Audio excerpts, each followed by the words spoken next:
À partir de quel moment on peut se demander si un smartphone devient une vraie caméra? Eh ben c'est exactement la question que je me pose avec ce Xiaomi 13 Ultra. Alors ce modèle, il vient directement de Chine, il n'a pas été encore annoncé pour une date de sortie en France, et je vous le dis d'avance, on n'a pas les prix européens. On a les prix chinois que je vous affiche, mais on n'a pas les prix européens.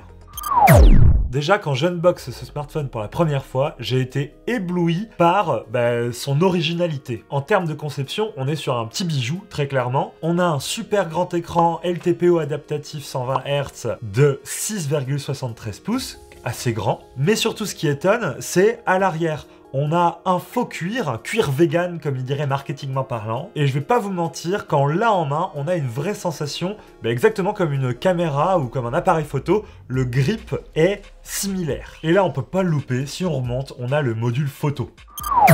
Module photo qui est surélevé par un petit bump.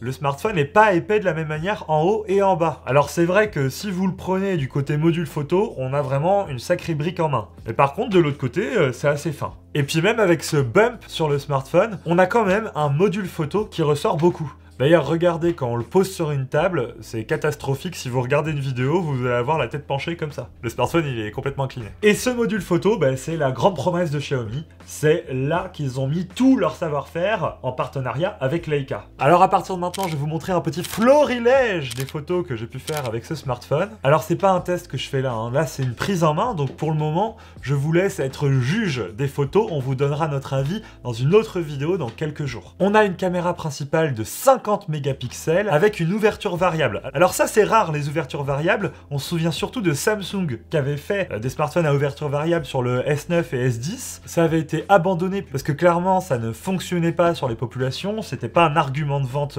suffisant je pense. Et puis techniquement ça changeait pas grand chose aux photos. Là on a une ouverture variable qui passe de f1.9 à f4. Alors autant vous dire que en théorie ça change beaucoup de choses, je vous laisse juger par les photos. On voit qu'il y a un peu moins de flou en arrière-plan sur la photo où le diaphragme est un peu plus fermé. Ensuite pour accompagner cet objectif principal, on a un objectif ultra grand angle que je trouve vraiment très sympa. Et ensuite on a deux téléobjectifs pour le zoom, 1x3 et 1x5. Avec une telle polyvalence, on vient vraiment rivaliser ce que fait Samsung avec son Galaxy S23 Ultra ou ce que fait Honor avec son Magic 5 Pro. Et encore une fois, vous voyez les photos que j'ai prises avec ce smartphone. Je vous laisse juger, dites-moi dans les commentaires ce que vous en pensez. Franchement, moi pour le moment, je trouve ça extrêmement propre.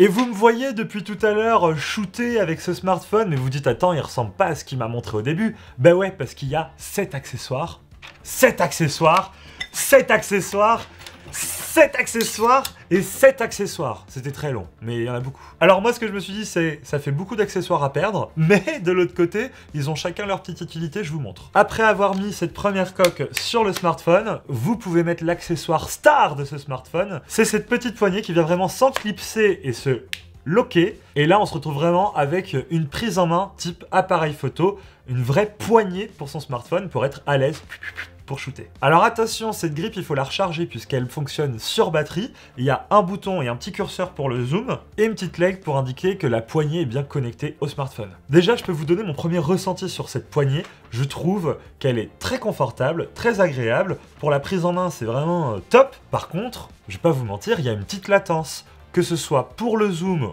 ou pour la prise de photo, on n'est pas aussi réactif que si on le fait au tactile. Et d'ailleurs, pour moi, c'est super dommage qu'on manque un peu de réactivité avec cette poignée, puisque je pense que ça va être un des gros points forts du smartphone, de ce que j'ai pu le tester, c'est sa réactivité.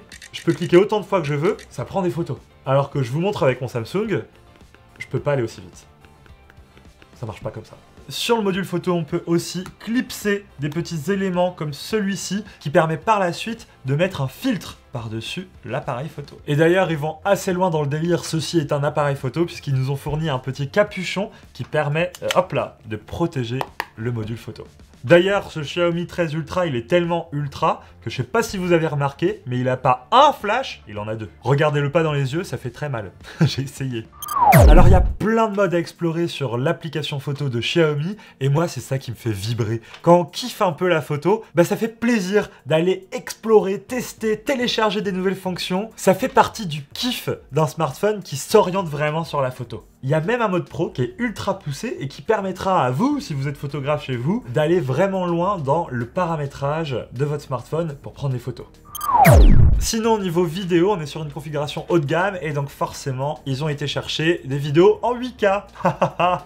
Et là, ce que vous voyez actuellement est une vidéo 8K. 8K et donc vous pouvez voir tous les détails dans les cheveux de Chloé actuellement, puisque en théorie, on peut zoomer comme pas possible. Ce qui est assez fou, regardez, c'est la stabilisation. Je marche à rythme totalement normal et je trouve que la vidéo est parfaitement stabilisée. Bon, la 8K c'est sympa, mais ça sert pas à grand chose encore une fois. Ça prend beaucoup de place sur smartphone et c'est très rare d'avoir un écran 8K pour le lire chez soi. Et c'est là qu'on se perd un peu, parce que vous avez vu depuis le début de cette vidéo, je vous parle d'appareils photo, etc. Et c'est vrai que, vu comme ça, on peut se dire que c'est juste un appareil photo numérique. Non, ça reste un smartphone, on est chez Xiaomi, et ils nous ont mis la meilleure fiche technique qu'on puisse avoir en 2023. On a un couple gagnant de cette année, le processeur Snapdragon 8 Gen 2, avec une grosse batterie de 5000 mAh. C'est très prometteur, puisqu'on l'a vu sur le Galaxy S23 Ultra de Samsung, que ça permet d'avoir une excellente autonomie et surtout une fluidité d'usage incroyable. Et déjà, rien que là, moi en l'utilisant, j'ai rien à dire. C'est très très propre. Avec un processeur comme le Snapdragon 8 Gen 2, évidemment, vous pourrez jouer à tous les jeux vidéo qui existent, mais surtout, un processeur comme celui-ci, ça implique énormément de traitements photo, et c'est pour ça qu'on voit bien, le shutter speed, il est très rapide. Au niveau de la charge rapide, on a un bloc de 90 watts, et ça, c'est très pratique. Hop, on le branche 10 minutes, on peut gagner facile 50%. Et petite nouveauté que j'apprécie vraiment sur ce smartphone, c'est un port USB-C 3.2. Encore un nouvel USB-C. Alors, ça change pas grand-chose, si ce n'est que la vitesse de transfert quand vous transférez des photos ou des vidéos du smartphone à un ordinateur, elle pourra monter jusqu'à 5 gigas par seconde. Et moi, je trouve ça archi cohérent. Quand on peut filmer des vidéos en 8K, prendre des photos en 50 mégapixels, c'est des fichiers qui sont volumineux, et vu que la promesse de ce smartphone, c'est d'avoir un niveau quasi pro, ça aurait pas été cohérent d'avoir une vitesse de transfert lente par rapport à la taille des fichiers qu'il peut faire. Coucou Apple d'ailleurs, qui nous a fait des fichiers ProRes sur leurs iPhones,